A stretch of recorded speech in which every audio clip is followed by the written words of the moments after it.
if you can make things simple for your customers, even outside of, the marketing world, whatever you're marketing, whatever your products are, your services are, people now are like begging for things to be simple and easy to understand and uncomplicated.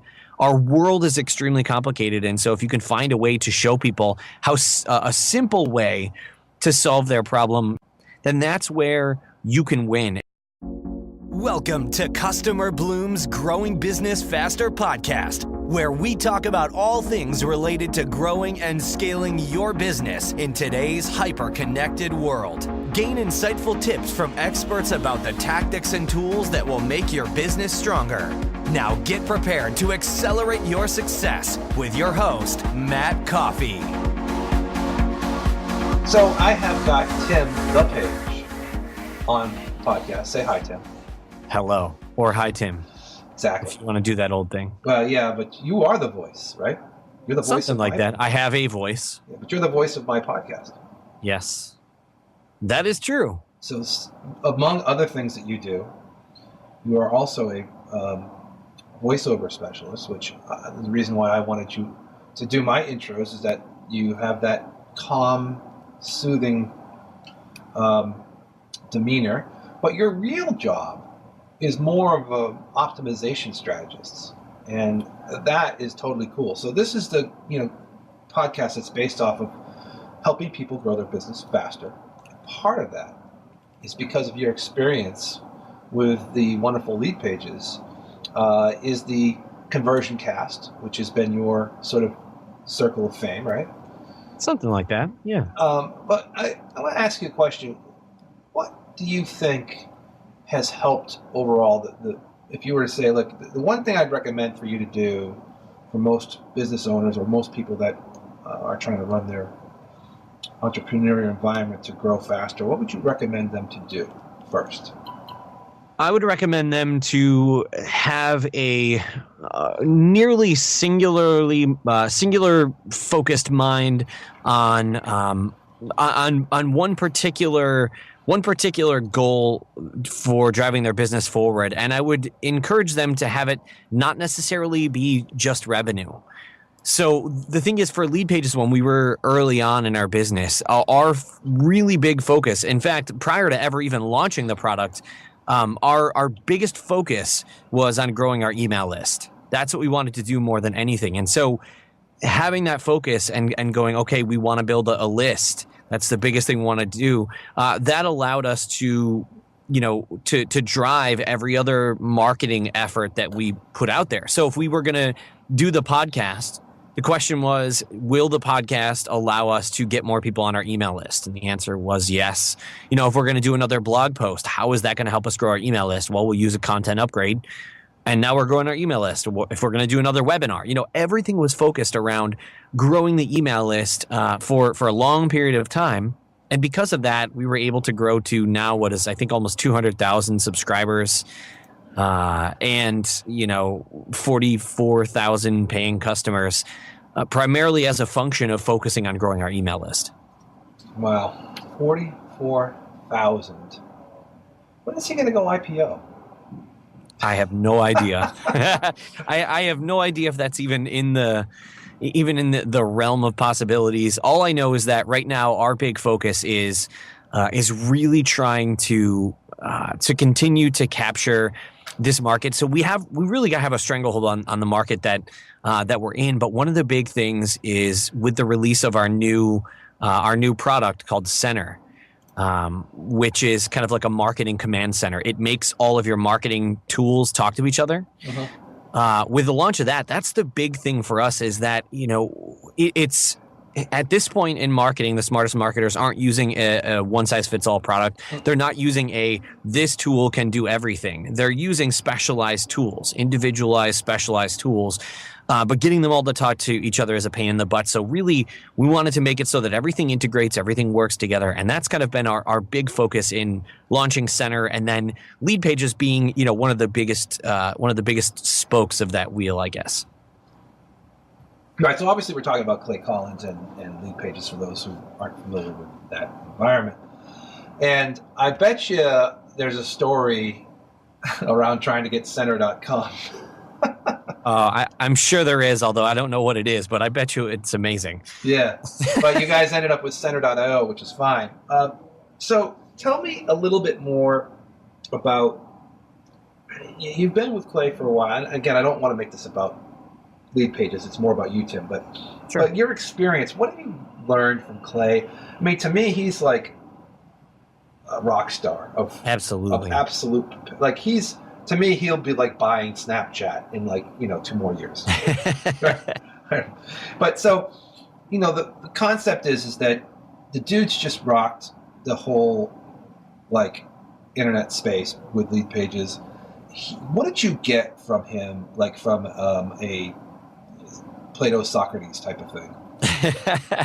Well, in terms of just specifically what I was taught, one of the biggest things that Clay taught me was it was how to do webinars. And I've done now over 450 webinars in the last 2 years. He's the one who taught me how to do webinars, and that was really big. But I think that in a grand scheme kind of thing, Clay has an unbelievable future vision.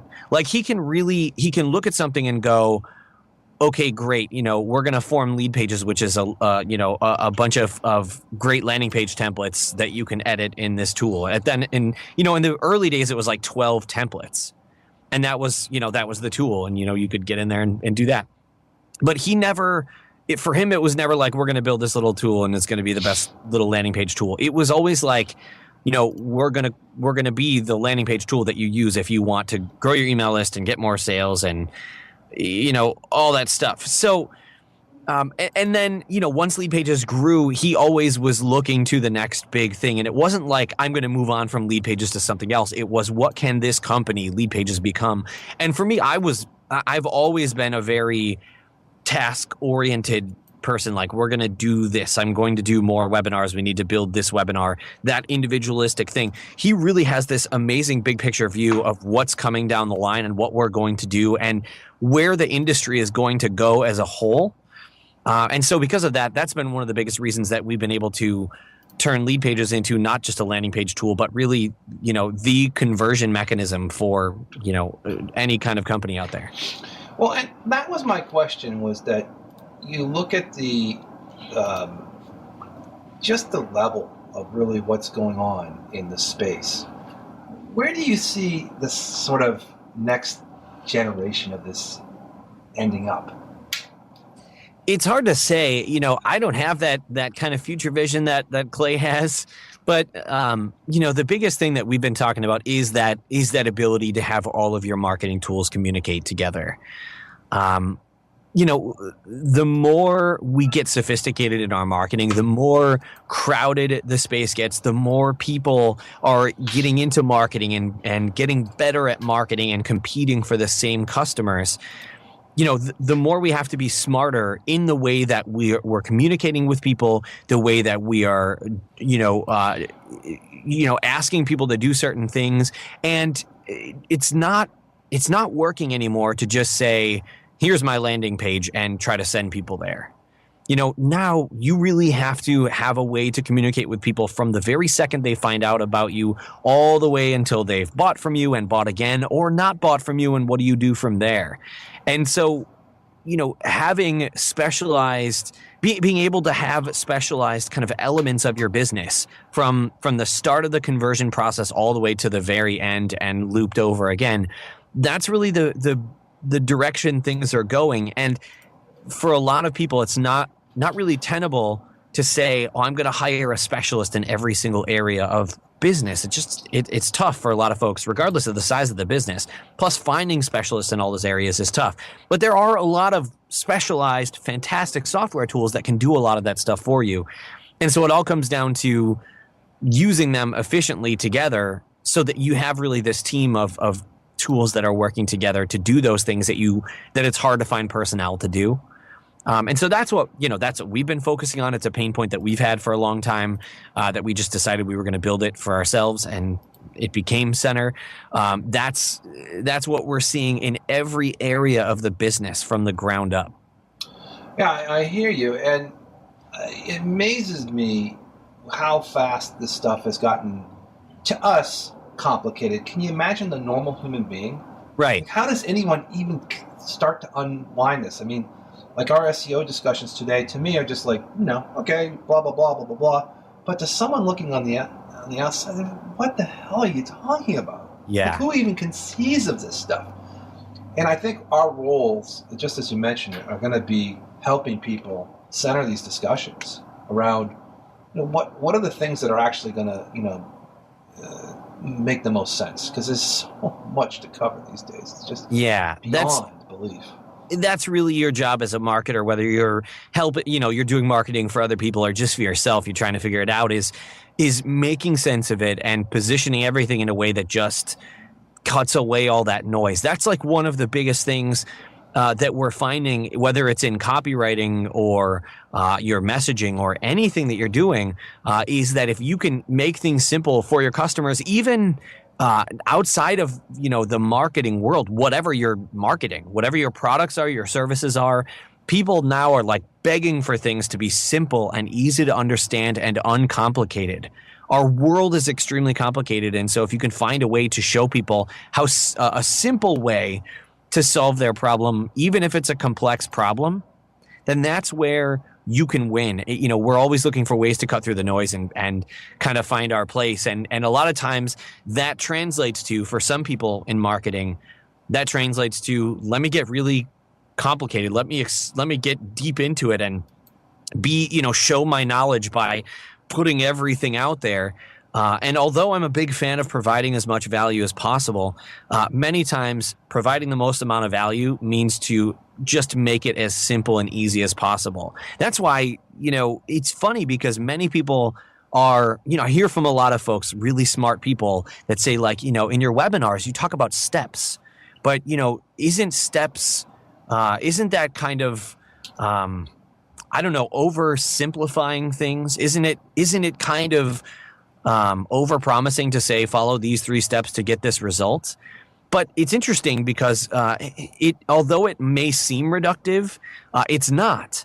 It's just simply saying, look, there are a lot of things that you can do. Here are 3 great things that you can do to achieve this result, whatever it is, whether it's, fitness or whether it's, relationships or whatever you're looking to do. If you can break things down in a really easy to digest way, it doesn't mean, being like unbelievably reductive, but it just means making it something that people can digest, they can understand, and doesn't, not talking down to them, just really speaking their language and making it say, here's what you're looking to accomplish. Here's what I have that can help you accomplish that. If those things make sense, jump on it. Man, that is such a great way to put it together. So let's go back to the email strategy, the list. One of our biggest things that we need to do this year, and I had it actually managers meeting this morning on how we're going to be more active in active campaign and putting together a better strategy to build a list. And we know how important it is. What's your favorite way to particularly take a customer from a listener into a subscriber or even a customer? Yeah, so my favorite, the tactic that gets us more leads than anything else, not just from the podcast, but in general, overall for Leadpages, is content upgrades. And I think a lot of people are talking about this now. There was a long period of time that people weren't talking about it. But what a content upgrade is it means every time you create a piece of content, whether that content is a blog post, a podcast episode, a YouTube video, sometimes even a social media post or like a LinkedIn post, what you do is you create some extra bonus piece of content, something that's specific and ties into the topic of that blog post or that podcast episode or whatever, something that will add an extra bit of value to that thing. But in order for them to get whatever that bonus piece of content is, they have to opt in. And like a great example, and this goes really deep. You can do this for just about any industry.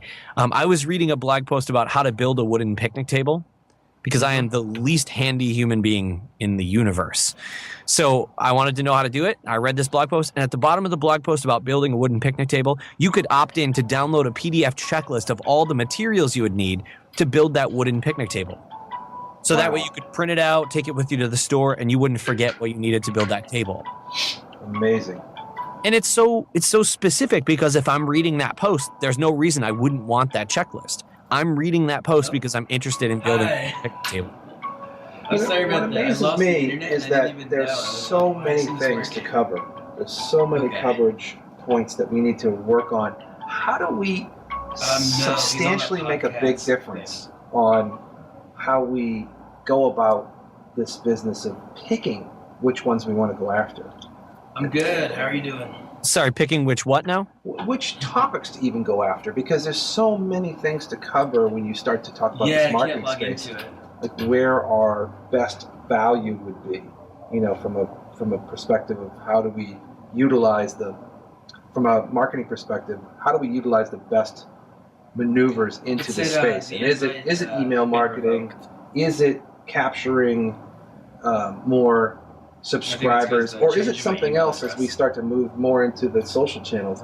It's just like, where do you put your finger the first place where you want to make the most impact? And I've always thought that, we've been best at just direct customer interfacing, meaning just going after the customers directly. Like, I want to go after these dentists, doctors, lawyers, whatever it might be. Let's approach them. As opposed to even, dealing with drip feeding. And maybe we're old school, but man, we've just gained so much traction by just doing that plus referrals. It's gained us a 7-figure business. Yeah, I think it's different for every business, and I think I'm not sure. the question of what do you do, like what makes sense for you, is going to be different for somebody else, because it comes down to a few things. One is, what's your skill set as the person that's doing the marketing? Like what are you good at? Are you good at one-to-one direct selling? Because not everybody is.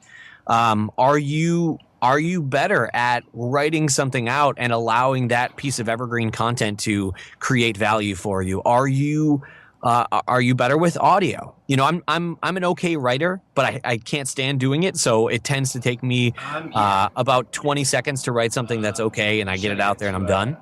But I'm pretty good with audio, so the podcast medium made sense for us, and that generates lots of webinar registrants, which for us, is a huge portion of our overall revenue, is webinars.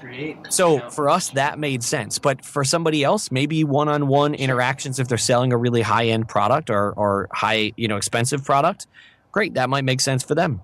Yeah. If you're selling, $5, $10 widgets, that one-on-one interaction might or might not make sense. But it all comes down to finding what your strengths are, or hiring into your weaknesses and allowing those people to do what they're best at. And that's the thing with Clay, is he's really good at a lot of stuff.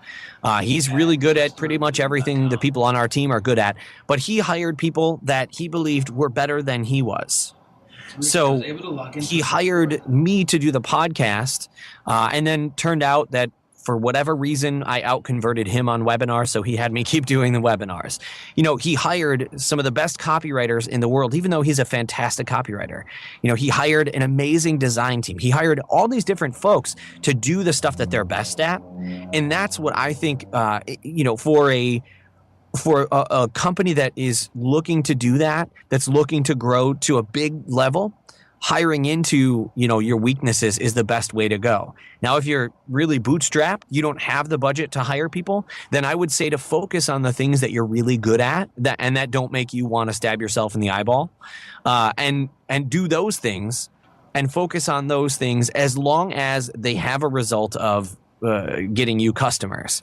I'm not telling you to go out and post on Facebook 50 times a day if it doesn't get you customers. But, find your strengths and move those into areas that are going to be customer generating activities, like list building, like webinars, like direct sales, like direct marketing, whatever it is that makes sense with what you are good at. Well, I hear you. And you're good at audio for sure, obviously. And the webinar stuff has been a tremendous boon for the business. And also, one of the things that I've recognized that you're substantially undervalued is actually your copywriting. I think you're actually, the stuff that you've written. Okay, is wait, really it looks like good it's as well. now logging in to Redbooth. Well, thank you. I appreciate that. The thing about it is that people forget, like a lot of people will say, I'm good at sales, but I'm not good at marketing, or I'm good at marketing, but I'm not good at sales. But it's all psychology. It's all speaking to human psychology. and what gets people to take the actions that you want them to take, and understanding what pain points and frustrations and problems that they have, and just speaking directly to those. Instead of saying, I have this product that's a great product that can do X, Y, and Z, it's all about them. It's all about, what are the customers looking to accomplish? What keeps them up at night? What things excite them? And show them how those things can be improved and what it looks like if those things are improved, and then just direct them to whatever it is that you have. So for me, I can sell. I've spent a lot of my life selling, and so that translates pretty well to writing, to podcasting, to webinars, that kind of thing. But writing is, I would say, is one of my weakest points. Yeah, but I mean, it's surprising on how strong, just because of the fact that I think you're close enough to a lot of the leading edge stuff that is like It took me to way ahead of most people's active strategy in their marketing. I know a lot of people in the space, and I follow Conversion Cast. I followed the whole process of how Clay is evaluated and reevaluated and respun the business. Yep. Now it's going to be changing, but the massive amount of subscribers. I mean, these people like like a Shramko or a Ducker or a Vaynerchuk, or these people who have massive followings. They can just literally one button push. Just like the revenue comes in if you have a product, obviously, that has enough value, or if you have a service or something like that, where it's just a matter of just trying to build that customer base. Obviously, we've done it by probably the most Stonehenge ways of just direct sales, and we have a couple hundred customers, great, but to put thousands of people, like the recent thing where I saw where you did a 30-day challenge with Melanie and Devin Duncan. Yeah. And the 2,000 leads in 30 days, it drove me up the wall. I'm like, are you kidding me? Like, am I missing the boat here? I mean, it's just insane. Yeah, it's really amazing. There are so many things that you can do, and I just always tell people to, again, just focus on what it is that you're good at, what your strong suit is. And the thing is, you could go out and get 2,000 leads in 30 days and find out that you don't know how to turn those leads into customers. And so there's the next step and the next step. But it's a learning process. And it's funny because I've had the conversation many times where people have said, hey, how do I start my business? I've got my product, or, I'm a coach, or I've got this thing and I want to sell it. How do I, what do I do? Where do I start? Should I get a website, and then should I get like a landing page? And, I really do think that a great first place to start is just, pick up the phone, right? Call a few people, make a couple of sales pitches, and start from there, grow a business from there, get some customers, prove that what you have is something that people want, and then talk to them and find out what made them buy in the first place. What is it that it helps them with? And then tie that messaging into the things you're using to grow your email list, the things you're using to get people on your webinars, the things that you're doing on the website, and everything is focused on what gets people to open up their wallet in a positive way, not in a shady way, but just what gets people to open their wallet. Why'd they buy? What did they care so much about that they said, well, your product is the solution and it's worth paying for? And when you can tie that in and say, okay, I understand that now, I know what gets people to open their wallet, what would be like the step before that would naturally lead them to that? If somebody is they've got this problem, what's like an early stage to that problem? Something where it's like, oh yeah, wow, that really helped. That moved the needle a little bit. And that's the thing that you offer to get them on your list. And then when you get them on the list, you show them a couple of people that have had some positive results as a result of whatever you're selling. And then you show them what life could be like after they've gotten that thing that you're selling them. And it's all kind of a stair step from, I've got this problem, but whatever, I'll deal with it, to, man, I just can't wait to get rid of this problem. Here's my money if you can make it go away. Great information. I know we don't have a lot more time here, but I want to ask you just two questions. One, what do you think the best methodology for picking up a list is? Facebook or just good content? What would be if I said, look, you got to build 100,000 people on your list tomorrow, start. What would you do in order to get those people signed up to the list? Well, there's two big things that I would do. One would be I would start doing a live webinar every single week. that is, something that, I think last year webinars brought us in something like 80,000 leads. And so webinars are one of the most powerful list building tools that you can employ.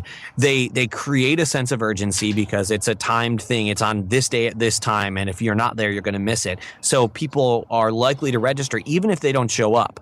So not only do you get people to join you for something where you can provide them a lot of value, and at the end, as a result of that value, you get to ask them to buy, but also the people that don't even show up, you still can continue to market to them. You've now got them on your list. So webinar would be one thing that I would encourage folks to do. And that's one that I tell people to do, even if you're not comfortable behind the microphone or behind the camera. I tell almost everybody to figure it out and get over it. It's worth it. I know it's hard. I get it. But it's worth it. Another thing is content upgrades, like I mentioned. So I would encourage people to, yes, start blogging. If I were to say, all right, I've got this new business, here's what I think I want to do, I would start creating content right away. I'd start blogging right away because, obviously blog posts are more likely to rank in the search engines. They're more shareable. You can offer content upgrades on those blog posts. You can promote those blog posts as a result of or using Facebook ads and get a really cheap cost per click because Facebook says, oh, wow, not driving traffic to a landing page or a sales page, but instead to content. So you can do a Facebook ad to a blog post and use a content upgrade in that blog post to get really inexpensive cost per lead. And then if you don't have a budget to do Facebook ads, then you create that blog post. You spend half your time creating blog posts, the other half writing blog posts that you pitch to other people to go on their blog. So you write the post and you send it to somebody and say, hey, I'd love to have you publish this on your blog. And when they say yes, you say, the only stipulation I ask is that you allow me to offer a content upgrade on that post to try to grow my email list. You get great free content that you didn't have to write. In exchange, I'm growing my email list. And those would be really the two things that I would do like day one. I love it. There's so many different variations of the theme there with, obviously good content will start it, but with how do you get the distribution out there so you pick up the customer on your list. One last question, and then I'll sort of let you talk about anything that's going on in your wild world of sports, and I'm sure there's probably a webinar to you. But what was it like when you first started, when you first got involved, and bring it fast forward to now about the mindset change you had when you first started on what's possible? Because I'd love to hear it, because you saw it from the very beginning almost, 4 years ago, I think, right? Or 3 years ago? I think that for me, the only mindset shift was because I was in sales. That was what I did, and it was all one-to-one. It was just figuring out how to translate one-to-one sales to one-to-many. And the funny thing was, once I learned how to do that, then I had to remember how to translate it back to one-to-one. Because marketing speaks to a whole lot of people, but really you need to be speaking just directly to one. That was the big mindset shift for me, was that it's all really the same. It's just that when you're marketing, your message is getting out to a lot of people, but that message needs to be speaking directly to one. Really cool. Yes, absolutely. All right, so what do you got going on this month or your next webinar or anything that we should know about from Tim side of the world? Yeah, so we're doing a live webinar. This is a brand new webinar that we've recently come out with, and it is called Your Most Effective Funnel: How to Automatically Generate More Leads and Sales. And it walks you through, it's a 3-step process, the exact process that we follow to get new subscribers on our email list, and then how to take those subscribers and turn them into paying customers. In fact, I even walk through our exact follow-up sequence that can start getting sales from email number 1. It's completely free. It's Thursday at 3 p.m. Eastern. And to join, you've got a couple of options. If you're in the U.S., you can take out your cell phone right now and text Leadpages Live to 33444. So it's all one word, LEADPAGESLIVE, all one word. Text that to the phone number 33444. Or you can just go to leadpageswebinar.com and register there. I love the text integration here. I'm doing this for a bunch of my clients too. They all love it. They're like, oh God, that's perfect. Just do text pane to this and do that, whatever. Love it. All right. I could probably talk to you for 400 years. There's so much me more. too. But what amazes me more than anything else is just how much, how fast and how much growth is in this industry, and how people think that, oh, well, there's not any room and there's too many things and, you know, there's too many people involved. I'm like, we are just at the very, very, very beginnings of this. And I think people should take it back to the fact that they should look at some of the stuff, especially go to the webinar. I'll be on it. But it's just a killer time to be in this industry, as we are just, I literally think this is hyper growth. And like talking to someone about Snapchat, how it's got like 8 billion opens every day and it's like vertical growth. I'm like, this is happening. Like, you've got to realize things are changing dramatically. Like, you know, we all know this, the phone is the thing. The phone is the business. We need to think about how do we interact? How does it work?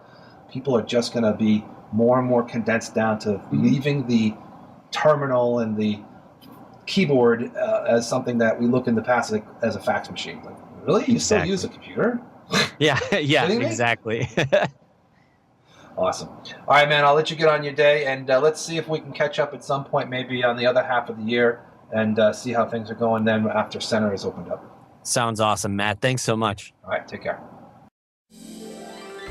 If you're prepared to grow your business even further, then join Customer Bloom's Adventure Mastermind in Paradise, or CAMP, for digital agencies and online marketers from May 2nd to May 4th, 2016 at the gorgeous Villa Amor in Sayulita, Mexico.